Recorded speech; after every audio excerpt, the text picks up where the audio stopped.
Hello to niggas and niggas only. This is your boy Keith, and today I am going to be specifically talking about what does it mean to have my black ass set up boundaries in the workplace.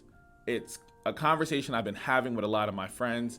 It's a conversation I've been having with myself and my journal. My journal got to stop seeing everything, but we out here. But I think it's so important for us to be honest in these conversations because setting up boundaries at work that shit ain't easy for everybody.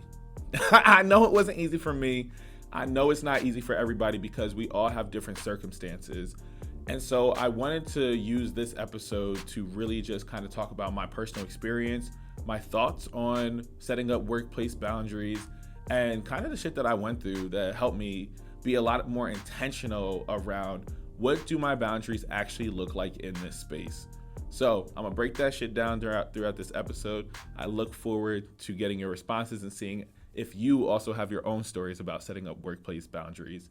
But before we get started, please make sure you are subscribing to my Patreon. That is patreon.com/marquisedavon. That's MarquiseDavon. Again, MarquiseDavon. So please make sure you do that. And also, I am Marquise Davon across all social media. Make sure you also tap into the This Is We podcast and the Rational Anger podcast as well, where we aim to bridge academia and hood. So, again, this is your boy Keith. Let's get into the episode.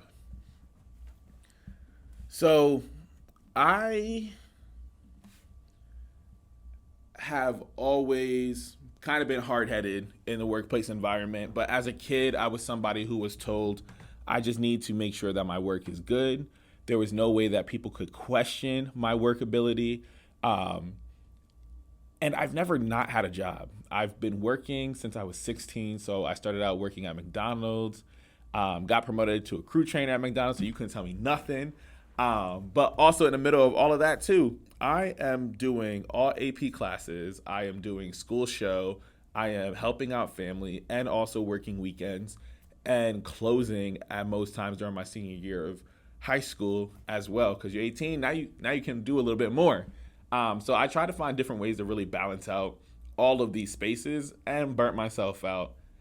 So I knew getting to college, I said, all right, Marquise, you can't do that again. You try to do a million and everything. Old habits die hard. So I continued to go on to that. So I was always somebody in the workplace who's always went above and beyond because I don't believe in mediocrity in the workplace. I came here to do a job and I came here to do my job well. That means I can do whatever I need to ensure that this job gets done. And I kept that mentality because I'm black. Like I didn't have that opportunity to be mediocre in a certain space. I didn't give myself permission to make mistakes. I would literally go through every single possible thing before ever having to admit, like, yo, I need help. I actually don't know what I'm doing. I was a fake it till you make it kind of person. And so I would panic. I'm just like, yo, all right, do I got this? Do I got this? Do I got this? And in reality, yo, half of that shit didn't matter because honestly, if people like you most times, they're going to help you out.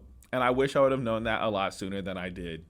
So that was definitely one of these learning things that I had to make. But I realized as I'm working hard, going above and beyond every other person, making sure like you cannot tell me about my job. If there's one thing I'm going to be good at, it's always going to be my job. And it's something I've always taken pride in.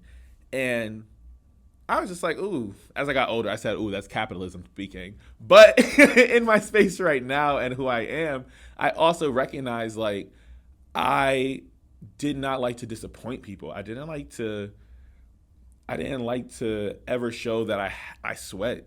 I didn't like any of that stuff. So I would wait until the absolute last minute before ever asking for help. And that made me anxious. I was just like breaking out in cold sweats like, oh, I messed up. They're going to see that I'm not actually good at this job. They can't notice that I'm not good at this thing. And it was such a panic all the time. Because I was always like so worried about being found out of like, oh, he's actually not good at this job. And going to a PWI, working at McDonald's in a suburban area, even though I grew up in I grew up in the hood. So I'm just like, what is this world of balancing this thing out? And I don't think we talk about that enough because it's always felt like a performance of productivity. It felt like a performance of I need to be the best because if I'm not the best, then that means the next person is going to be able to take my job. And I don't think people talk about that stress on kids enough. We get that a lot, especially if they considered you college bound. As an AP student, it was always like you can't mess up. You're going to make it. Your destiny has already been set for you. Being the only one in my family to go to a 4-year college out of my immediate siblings, that's always been something where I said, the world has this, like, I always thought my community and my neighborhood always had this expectation, Marquise is going to be great. Marquise is always going to make it. He's going to be this person. He's going to be this. So to me, I said, I can't. I got to go to college. I got to graduate high school. I got to always have a job. I can't be out here bumming it because I always had this pressure on myself growing up. And the John's like wild to think about as I like navigate it into who I am today. And so I say all of that because I kind of want to just give you an idea of like who was Marquise and how these habits in the workplace really formed because I had to lead up to this. There was always that expectation like Marquise is going to do this thing. And I see myself now and like, yeah, I stepped into a lot of it, but I'm not going to say that didn't come with anxiety. I'm not going to say that came with unwarranted personal pressure that I put on myself. And so much of like these things that I wish people would have been like, Marquise, you are okay. You can mess up. It's fine. But I never heard that. And so I was thinking about it as I went through and I became a teacher last year and wanting to really just be in this classroom. I stepped into education. And it's exciting because it's still in my purpose. Like that stuff that I want to do, that's the cool stuff, that's the fun stuff, that's the work, that's me being able to impact youth directly.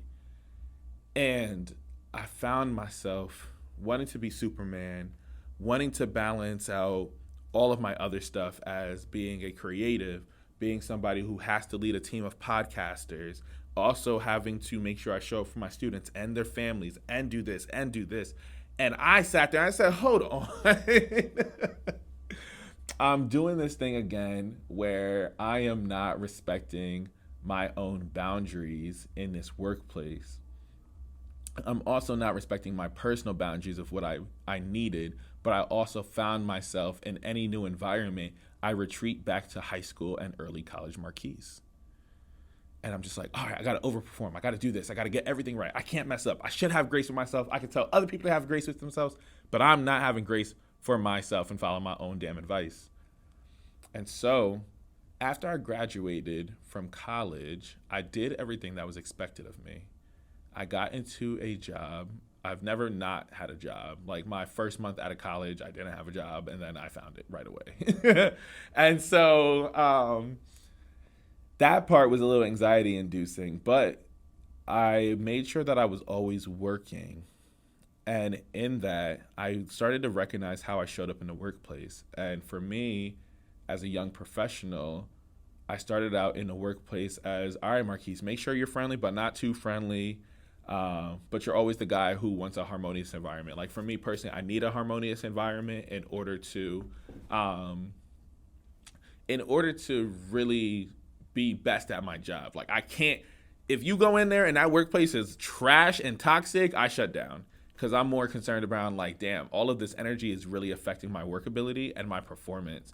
And so it becomes one of those things of just like, stay out of the drama, but also having to be a listening ear for people.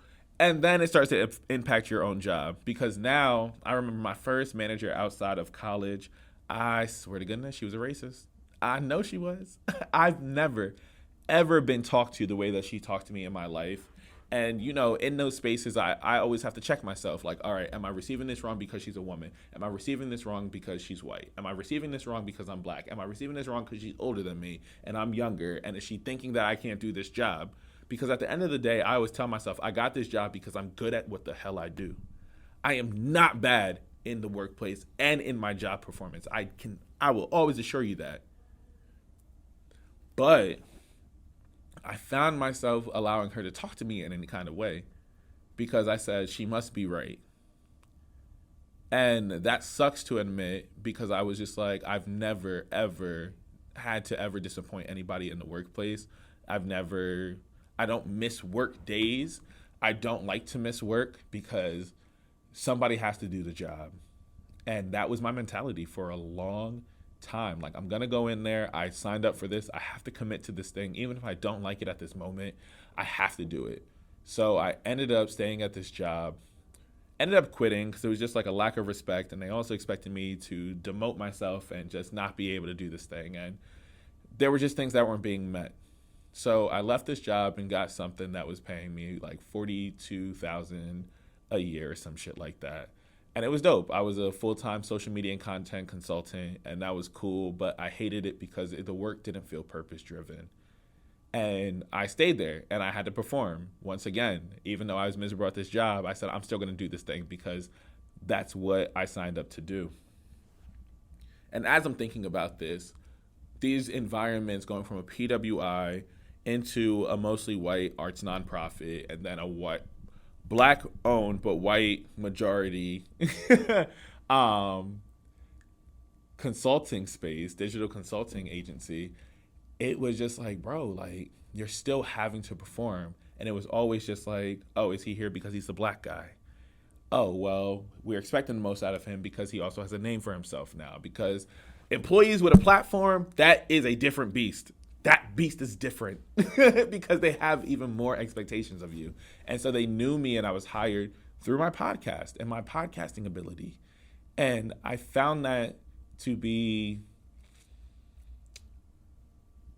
exciting and worrisome at the same time, because as I'm finding it to be worrisome, I'm like, yo, this is also like, there's a certain space of like, oh, Marquise doesn't mess up. Oh, Marquise also has this platform. Marquise is also the revolutionary. Marquise is the activist. Marquise is this intellectual. Marquise is this thing. And so they expect me to show up in one way. And I'm sitting there, I'm just like, bro, like, I'm really just here to get my job done. You feel me? Like, Marquise the professional versus Marquise the creative are two different people. I haven't had a job that allowed me to mesh those things and find a perfect balance just yet. So I found that getting into these jobs that didn't necessarily serve me and the energy was bad, it became a space of, it was one or the other. And I was never happy because I always felt the need, like, my mom told me, you always better have a job. So I always have a job. I've never been out without a job since I turned 16. I've been working for the last 10 years.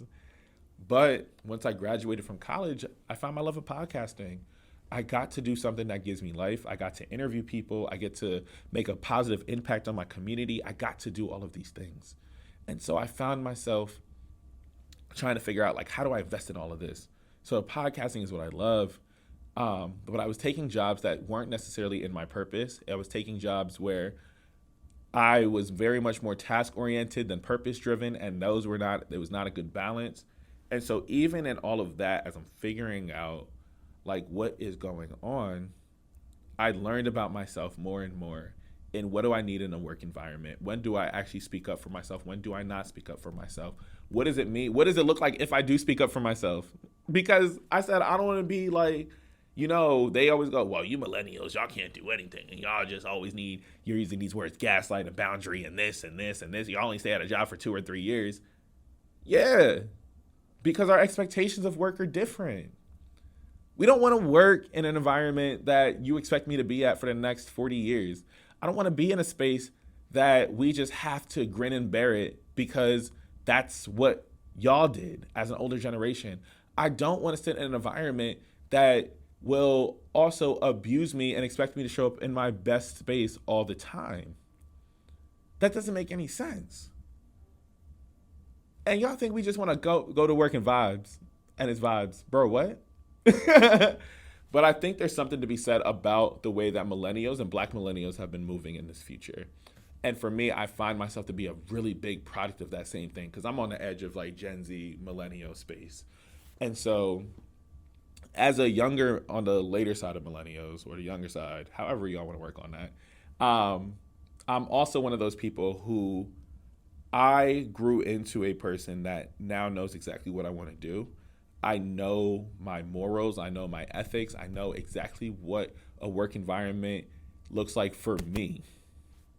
And so for me in a work environment, I need healthy work-life balance. If I do not have that, no, no, no, no, no, no, no, I gotta go. Um, and also, is it purpose driven?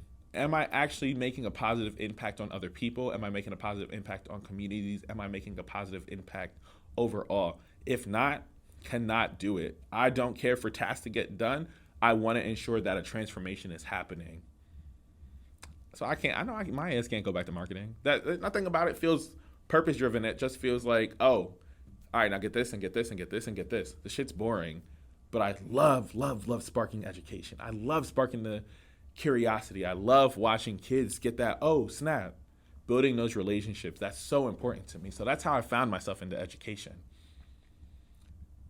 But I think as I'm finding myself in this space, and educators, and this is where I'm going to get more granular of who I am and my personal job experience currently. And right now, as an educator, it's so hard for us to find what that balance is. And it's that balance of being a creative. It's that balance of being a professional educator and having to go into this job and having to know exactly who you are. I think sometimes what we're starting to find is that jobs are trying to move into, oh, we're a family, or, oh, we want to make sure that we have this really cool work culture because the work might be boring or the work might suck. But at least coming to work, I know I can have fun. And I did that during internships. I worked at tech companies. Every single internship I had. They have ping pong tables. They have comfy chairs. They have beer. They have workouts. You can shower there. You can do whatever you want. And the John's lit. But it also, in an open space like that, also causes anxiety because it feels like I always have to perform. When I'm at my desk, I always have to be on for work. So I recognized how I felt in those spaces because it was always just like perform, perform, perform, perform. That shit is exhausting, bro. As a black person, I definitely had to perform. In the tech space and in education, black people are not represented. We are the very, very big minority in those spaces. And so for me, I started to recognize, like,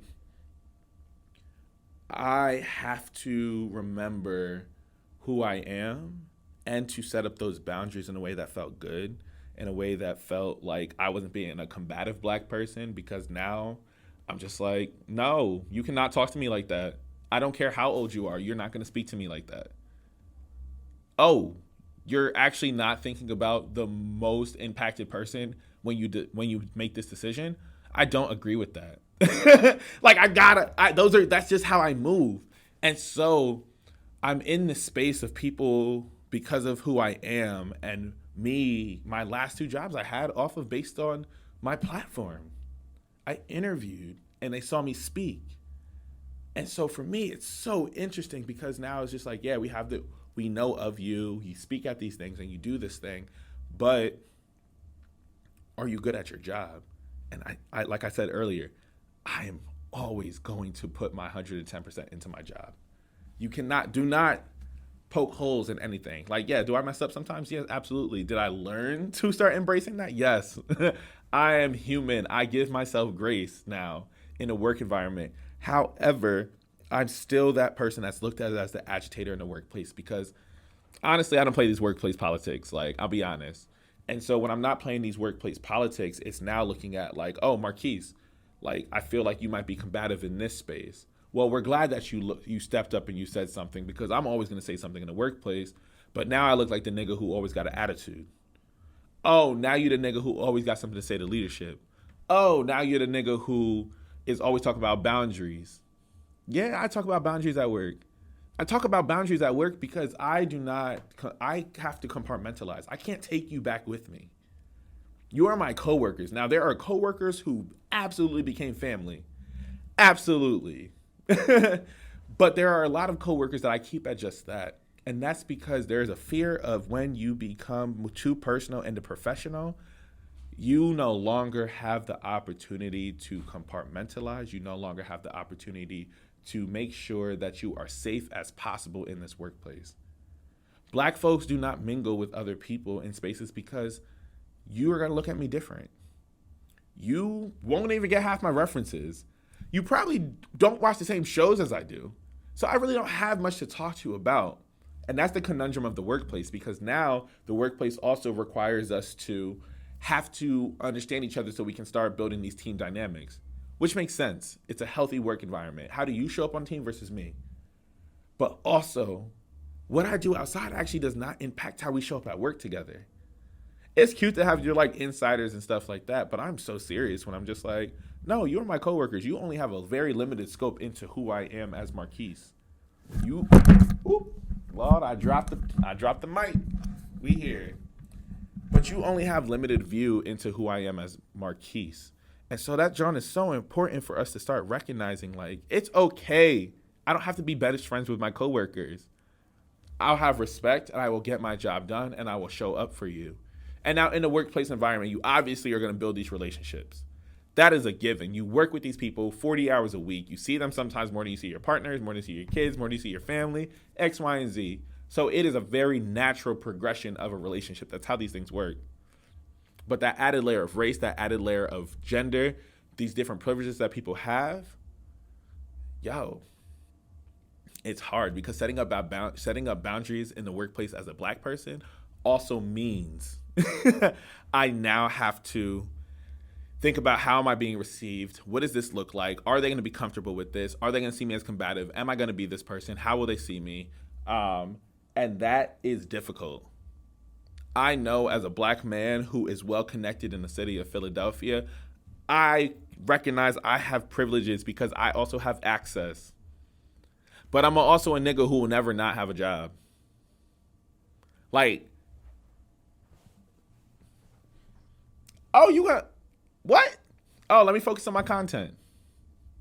What? You thought you were, I don't think so. But I can't say that for everybody else, because I can recognize in a lot of work environments, Black men are coddled because sometimes it can go either way. Again, we have our own set of things. Black women get demonized in the workplace if they decide to set up boundaries. White people normally get the benefit of the doubt. White women will get the benefit of the doubt. And then also the white men, depending on where they're at, they're not questioned. You feel me? So it's very interesting. But then we also have to get into the dynamic of, like, what happens when you're in a majority Black space? Oh, well, you got to show up for those. What? Nah, because then it gets into, how does experience, how long you've been here work into this? How does your age play into this? Oh, are you trying to stir something? What are all of these things that we have to keep in mind as we set up these boundaries? And I don't think we talk about the anxiety of setting up boundaries, because setting up boundaries means risking my job. Setting up boundaries also means I have to pick and choose when. What is too many boundaries? What is not enough boundaries? People aren't used to that in the work environment yet, because now we got to start thinking about, yes, if everybody has boundaries and needs mental health days and needs this and needs this and needs this, will the job ever get done? And that is so difficult for bosses to have to navigate. But it's also, as they try to navigate it, they resist it. You feel me? Because they still have their job to get done, because they still have to answer to somebody else. And so it's really this weird balancing act of, like, hey, yes, as millennials, we recognize you need this. As Gen Z, we recognize you need this. And we also recognize that it's shitty to be a Black person, a Black American specifically, in a work environment, because we have to deal with the microaggressions. We have to deal with being seen as incompetent. We have to deal with the judgment. We have to deal with all of these things. So if we're actually not being honest around this conversation around what does it actually mean to set up boundaries, if we're not being honest around why Black people perform the way that they do at work, if we're not being honest around there is still danger in setting up these boundaries, because people have a limited set of options because of the environment that we are in, because of the expectation of us, because of the way that white supremacy, patriarchal capitalism is set up for Black people and Black Americans specifically, still not getting jobs as much as other people. And so we can also talk about indigenous folks and also immigrants in this space too, right? those are also people who are dealing with a lot of jobs that are either under the table or, hey, we got to make sure we can still exploit you to ensure that you get the job done that nobody else wants to do. That's also very accurate, right? But in my American Negro experience, I found that setting up boundaries as a Black person is anxiety inducing, but it's also a very liberating thing that you can get done at the same time, because now I can recognize that I was able to tell you, no, you will not talk to me like this. I'm not your bro. I'm not your brother. I'm none of this stuff. And in that space, I found freedom because, and I'll end it off with this, I found myself having moments where I was not investing in me. And by not investing in me, it actually became more detrimental to my work. I can say that last year was a time where I didn't feel like I put my best foot forward in the workplace. I didn't. I was tired. I was exhausted. I was trying to be able to show up in the workplace, start a revolution in the workplace, and then also try to teach these kids at the same time and learn the art of teaching and the science behind being a formal classroom teacher. And trying to do all of these things and run a brand, a podcast, sell merch. Think about, what am I going to do next year? Oh, I'm still not making content. I now got to figure out, how am I going to ensure that I can still keep my audience? And I talk about that in another video around taking 8 months off. But setting up boundaries is hard. Setting up boundaries is scary. Setting up boundaries can also be liberating, like I said. So my advice to a lot of y'all is to really start figuring out, what are your non-negotiables in the workplace? What are things you will absolutely not tolerate? Identify if you're task-driven or purpose-driven. Identify if you're trying to work around just niggas and you're not trying to have to navigate whiteness. Identify if you are going to be the type of person that's a likable personality, but you don't like everybody. Because you're probably that person who everybody likes, but you don't like them all. Right? And so really navigate that space. Understand how you show up. Understand what annoys you. Understand how you will be talked to, what you will tolerate, what you will not tolerate. And be able to articulate that as early as possible. Because once I was able to do that, the manager that I butted heads with the most, we actually became a very good work of nature together. We may not agree on everything. We may not see eye to eye on everything, but I respect them as a leader. I respect them as somebody who can get their job done, and I respect them as somebody who will be able to meet me halfway and honestly keep it 100 with me. I don't care for all the extra stuff, but I do care about honesty. I do care about professionalism. I do care about getting the job done, no matter what that looks like. So figure out what boundaries work for you. It is okay. It is scary. Practice enforcing them. And we'll see how that John goes.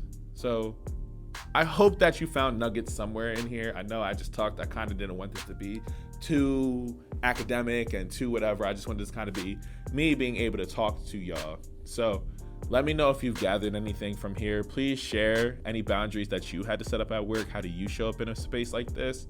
And how you get to navigate that. I would also love to hear from non-men as well. Like, what has your experience been trying to figure this out? So once again, it's This American Negro. Peace out to niggas and niggas only. It's your boy Keese.